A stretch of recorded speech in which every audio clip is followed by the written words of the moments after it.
여러분 안녕하세요. 저는 자폐아이와 함께 성장하는 행복한 엄마 이자영입니다.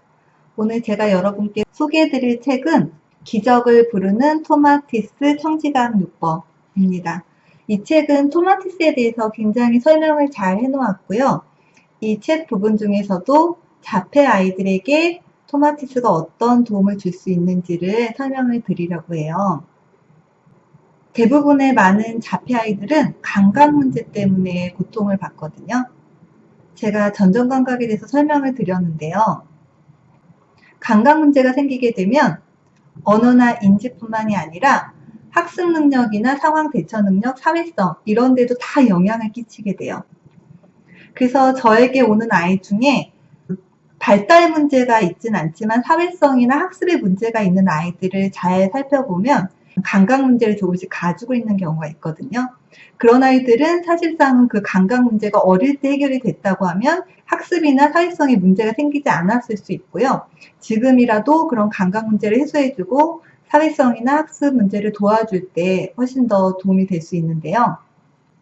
지난번 영상에서 전정감각에 대해 설명을 드렸잖아요. 뇌 안에 전정부와 와우부가 같이 있어요. 전정부는 우리의 자세나 위치, 이런 중력의 힘을 느끼고 그런 거를 뇌로 제대로 전달하는 그런 역할을 하고요. 와우부는 소리 처리를 하는 그런 부분인데요. 간단하게 설명드리면요. 근데 전정부에 어려움이 생기게 되면 와우부에서도 소리를 분석하기 위한 최적의 위치를 잡지 못하게 된대요. 그래서 청각 정보를 처리하는데 굉장히 비효율적이 되고 속도가 느려지게 되고 결국은 언어적인 소통에 어려움이 생기게 되는 거죠. 우리는 보통 귀가 소리를 처리하는 역할만 한다고 생각하지만 사실은 전정감각 그리고 소리 처리 뿐만이 아니라 감정 조절이나 여러 가지 부분에서 굉장히 중요한 역할을 하고 있거든요. 제대로 발달이 되려면 전정감각이 제대로 작동이 되어야 돼요. 그리고 자폐아이들이 흔히 소리에 대한 과민 반응 때문에 고통을 받거든요. 그래서 결과적으로 청각방어 증상을 나타내게 되죠. 소리에 막 이렇게 귀 막고 소리 듣는 거 힘들어하고 이런 경우 있잖아요. 근데 이 청각이 굉장히 과도하게 예민한 아이들은 주로 귀를 통해서가 아니라 피부나 뼈와 같은 몸을 통해 소리를 듣는 거예요. 뼈를 통해 듣는 골전도와 공기를 통해 듣는 공기전도가 있거든요. 우리에겐 둘 다 필요하지만 공기전도가 골전도보다 더 높아야 되거든요. 그래야지 적절한 소음을 걸러내고 필요한 정보를 받아들일 수 있는데 청각방어가 있거나 과민한 사람들은 골전도가 더 높은 거예요. 그러니까 배경소음을 걸러내거나 중요한 정보에 주파수를 맞출 수 있는 능력을 갖지 못하게 되는 거거든요. 자폐아이들이 막 소리 지르거나 같은 말을 계속 반복해서 하는 경우 있잖아요. 그건 뭐냐면 자기를 압도하는 이 소리로부터 스스로를 보호하기 위해서 소리를 내는 거예요. 여러분 혹시 그런 경험 해보셨나요? 주변 소리가 너무 시끄러우면 내가 막 소리를 내가지고 그 소리에 대해서 좀 저항하고자 하는 그런 욕구가 나올 수 있거든요.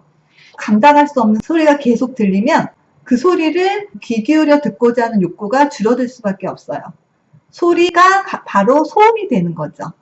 토마티스 박사가 한 얘기 중에 굉장히 중요한 부분인데요. 우리가 모든 소리를 의미 있게 처리하진 않거든요.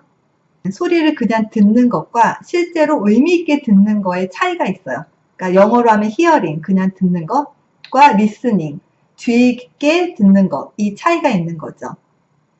그래서 여러분들이 많은 소리를 듣지만 정말 그 중에 여러분들이 주의를 기울여서 의미 있게 처리하는 소리는 그 중에 일부거든요. 자폐아이들이 소리를 제대로 처리하기 위해서는 자신이 감당하기 어려운 청각 정보를 필터링하는, 의미 없는 소음은 걸러내고 의미 있는 소리만 받아들이게 하는, 이렇게 필터링하는 능력을 회복시켜주는 게 필요해요. 소리에 대해서 과민해지면 당연히 소리 정보를 거부하게 되고, 그러면 외부와의 소통은 이런 소리를 통해서 이루어지는 경우가 많은데 결국 외부와의 세계도 차단하게 되는 그런 결과를 낳게 되는 거죠. 근데 청각적인 과민함을 없애주고 그러니까 그런 필터링을 통해서 의미 있는 소리만 받아들일 수 있게 도와주면 아이들은 듣고자 하는 욕구가 커지게 되고요.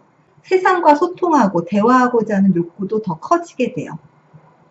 그리고 자폐 증상을 갖고 있는 아이 중에 많이 경험하는 것 중에 하나가 촉각방어거든요. 피부에 뭔가 닿는 걸 견디기 어려워하는 거예요. 이런 아이들은 모자 쓰는 것도 힘들어하고요. 저희 아이도 그랬거든요. 이런 헤드셋 쓰는 것도 되게 어려워해요. 그게 왜 그러냐면요. 촉각방어는 소리의 지각과도 관련이 많을 수 있다고 해요. 아까 말씀드렸듯이 우리 몸, 뼈를 통해서도 소리가 전달이 된다고 했잖아요. 이런 피부를 이렇게 닿는 거, 이렇게 닿는 거 자체도 그게 굉장히 큰 소음을 만들어내는 거죠, 아이한테. 그러니까 소리를 조절하고 필터링하는 능력이 저하되어 있기 때문에 모든 소리들이 굉장히 과민한데 피부에 닿는 것도 역시 소리로 전달이 되기 때문에 아이들이 촉각 방어 증상을 보이게 된다는 거죠. 그래서 토마티스가 해준 역할은 뭐냐면요. 뼈로 듣는 소리, 골전도에 대한 과민 반응을 감소시켜주고 공기전도에 대한 반응을 개선시켜주는 거예요. 결과적으로 귀에서 필요 없는 소음은 걸러내고 의미 있는 소리만 처리할 수 있게 도와주는 거죠. 의미 없고 관련이 없는 소리가 왔을 때 그 정보가 미치는 파급 효과를 좀 줄여주는 역할을 하기도 하고요. 그래서 이 토마티스가 좋은 건 뭐냐면요. 귀에 훈련을 시키는데 귀의 내이 안에 전정부하고 와우부가 같이 있다고 했잖아요.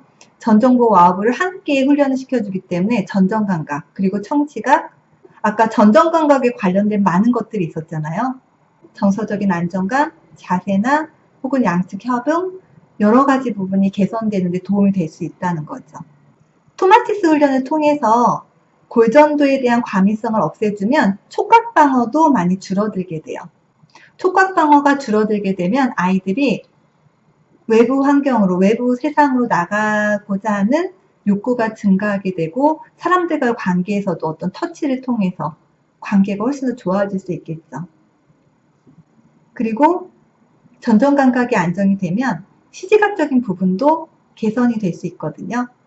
눈 맞춤을 좀 더 잘하게 된다든지 주변에서 일어나는 상황에 대해서 좀 더 관심을 갖게 되는데 도움이 될 수 있어요.